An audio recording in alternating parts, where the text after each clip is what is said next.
এই বনায়নের কাজে সম্পৃক্ত করেছিলাম আজ থেকে প্রায় 50 বছরেরও বেশি আগে। তখন আমরা মানুষকে গাছের চারা দিতাম, সেই সাথে সাথে কিছু ইনসেন্টিভও দিতাম।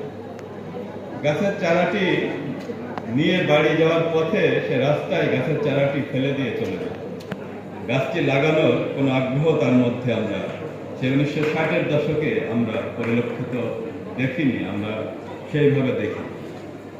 কিন্তু তারপরে এটি কিন্তু একটি বিরাট সংগ্রামের বিষয়, একটি বিরাট আন্দোলনের বিষয়, যে সেই জায়গা থেকে এখন আমরা দেখি যে গ্রামে শহরে অনেক হাটে অনেক জায়গায় অন্যান্য পণ্যের সাথে কিছু গাছের চারাও বিক্রি হয়। মানুষকে আর চারা এখন ফিরিয়ে দিতে হয় না, সে পণ্য সদাই করে সে যখন বাড়ি ফিরে যায় সে তার পছন্দ মতো একটি গাছের চারা কিনে নিয়ে তার বাড়িতে যায়। এই পরিবর্তনটুকু আমরা করতে পেরেছি। জানি না এটি কতটুকু সফল হয়েছে, কিন্তু মানুষের মাঝে মানসিকতার এই পরিবর্তনটি আমরা বন বিভাগ এই বিগত 60 বছরে আমরা করতে পেরেছি। সেটির সফল যে পরিসমাপ্তি আমরা দেখেছি সেটি হচ্ছে জাতীয় বৃক্ষ মেলা সহ সারা দেশে জেলা এবং উপজেলা পর্যায়ে আমরা বৃক্ষ মেলাগুলো করেছি।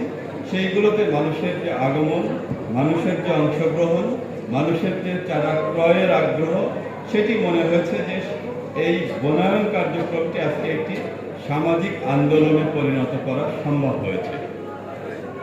আমাদের বনের মধ্যে যে পরিমাণ গাছ আছে তার থেকে বেশি গাছ আছে মানুষের বাড়ির সামনে। আমরা যদি দক্ষিণবঙ্গ খেয়াল করি তাহলে সাতক্ষীরা, খুলনা, বাগেরহাট, বরগুনা, ভোলা, পটুয়াখালী এইসব জেলাগুলোতে যদি আমরা দেখি তাহলে বৃক্ষাচ্ছাদনের পরিমাণ যে কোনো বনের থেকে যে বনাচ্ছাদন আছে তার থেকে বেশি। সুতরাং এইটি একটি এই যে সামাজিক আন্দোলনে পরিণত হয়েছে, এইটির একটি ছোট্ট একটি ফল হিসাবে আমরা বলতে পারি যে যদিও বনাচ্ছাদনের পরিমাণ মাত্র 12.8%-এর কাছাকাছি, কিন্তু সারা দেশে কিন্তু বৃক্ষাচ্ছাদনের পরিমাণ প্রায় 23%-এর কাছাকাছি। সুতরাং সাধারণ মানুষের যে গাছ লাগানোর অংশগ্রহণ হয়েছে সেই অংশগ্রহণের প্রেক্ষিতে কিন্তু দেশে এই বনাচ্ছাদনের পরিমাণটি বৃদ্ধি পেয়েছে। আমাদের শহর কেন্দ্রিক বনায়নের পরিমাণ খুবই কম। ঢাকা শহরে আমরা রিসেন্টলি একটি ইনভেন্টরি কমপ্লিট করেছি। সেটি ঢাকা উত্তর সিটি কর্পোরেশনে আমরা দেখেছি যে বৃক্ষাচ্ছাদনের পরিমাণ ঢাকা উত্তর সিটির যে জায়গা আছে তার মাত্র 10.8 ভাগে বৃক্ষাচ্ছাদন আছে, এবং ঢাকা দক্ষিণ সিটি কর্পোরেশনে মাত্র 10.5 ভাগ বৃক্ষাচ্ছাদন আছে। অর্থাৎ ঢাকা সিটিতে 2 সিটি কর্পোরেশন মিলে আমার 10 ভাগের একটু বেশি বৃক্ষাচ্ছাদন আছে। কিন্তু তথ্য বলে যে একটি সিটি যদি বাসযোগ্য থাকতে হয় তাহলে কমপক্ষে 20 ভাগ। সারা দেশের জন্য পরিবেশের ভারসাম্যের জন্য আমরা বলি 25 ভাগ, কিন্তু শহর কেন্দ্রিক যদি এই ভারসাম্যটি আমরা বলি তাহলে এটি হচ্ছে 20 ভাগে দাঁড়ায়।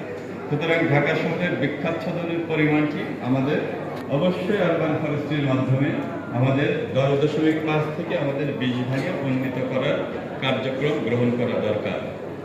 সেটি হচ্ছে আমাদের জাতীয় বৃক্ষ মেলার একটি অবদান, কিন্তু সেটিতে আছে। কারণ এখানে যে লক্ষ লক্ষ চারা বিক্রি হচ্ছে, ছাদে যেমন চারা শোভা পাচ্ছে, ব্যালকনিতে চারা শোভা পাচ্ছে, যার বাড়ির সামনে বা বাসার সামনে জায়গা আছে সেখানেও কিন্তু সে একটি গাছের চারা নিয়ে এসে লাগাচ্ছে, বা বিল্ডিং এর পাশে যদি 1 হাত জায়গা থাকে সেখানেও সে এখন 2-4টি গাছ লাগাচ্ছে। সুতরাং এই যে মানসিক পরিবর্তনটি আমরা দেখেছি সেটি কিন্তু আমার জাতীয় বৃক্ষ মেলা একটি সাংঘাতিকভাবে অবদান রাখছে। এই মেলাটি আমরা বছর বছর করে যেতে চাই এবং সাধারণ মানুষের মাঝে গাছ লাগানোর যে আগ্রহটি সেটি আরও বাড়িয়ে যেতে চাই। আমি ধন্যবাদ জানাই মাননীয় উপদেষ্টা মহোদয় সহ, সচিব মহোদয়, অতিরিক্ত সচিব মহোদয় সহ, এবং বিশেষ করে আজকে স্কুল কলেজের ছাত্রছাত্রী তোমরা যারা এখানে উপস্থিত হয়েছ। আগামী দিনে একটি সবুজ বাংলাদেশ গড়ার প্রত্যয়ে তোমরা যে সংগ্রামের সাথে যুক্ত হয়েছ সেই সংগ্রামকে আমরা সাধুবাদ জানাই।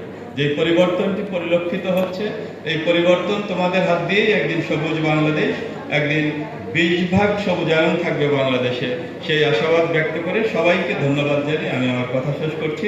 সকলেই ভালো থাকবেন, সুস্থ থাকবেন। ধন্যবাদ।